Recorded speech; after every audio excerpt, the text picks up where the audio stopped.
இயேசுவின் சீடனாய் இருந்து கொண்டு அவரோடு இருந்தவன் கடைசியில் என்ன செய்தான்?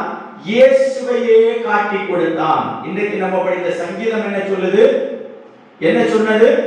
சத்துரு அல்ல எனக்கு எதிராக இருந்தது, சத்துரு அல்ல, எதிரி அல்ல, சாத்தான் அல்ல, ஆனா யாரு? கூட இருந்தவன், என் சகோதரன், என்கிட்ட சாப்பிட்டவன், என் கூட நடந்தவன், என் கூட பேசினவன், வாழ்ந்தவன், அவன்தான் பிராண சிநேகிதன், அவன்தான் என்னை காட்டி கொடுத்தான். இங்கே யூதாஸ் தன்னுடைய ஸ்தானத்தை இழந்தான். இயேசுவோடு இருந்து கொண்டு இயேசுவை காட்டி கொடுத்தான். எதற்காக? பணத்துக்காக ஆசைப்பட்டு 30 வெள்ளி காசுக்காக என்ன செய்தான்? இயேசுவை காட்டி கொடுத்தான். அப்பொழுது அவன் மரித்தபடி இயேசுவை காட்டி கொடுத்தவனுடைய மரணம் எப்படி வந்தது? அவன் நான்கு கொண்டு செத்தான். வேதம் சொல்லுகிறது அவன் உடல்கள் வெளியே தொங்கினது. அவனுடைய ஸ்தானத்தை இழந்து போனான். ஆனால் அவனுக்கு முன்பு ஒரு ஸ்தானம் இருந்தது, இயேசுவின் சீடன் என்கிற ஸ்தானம். அதற்கு ஒருவன் தேவை.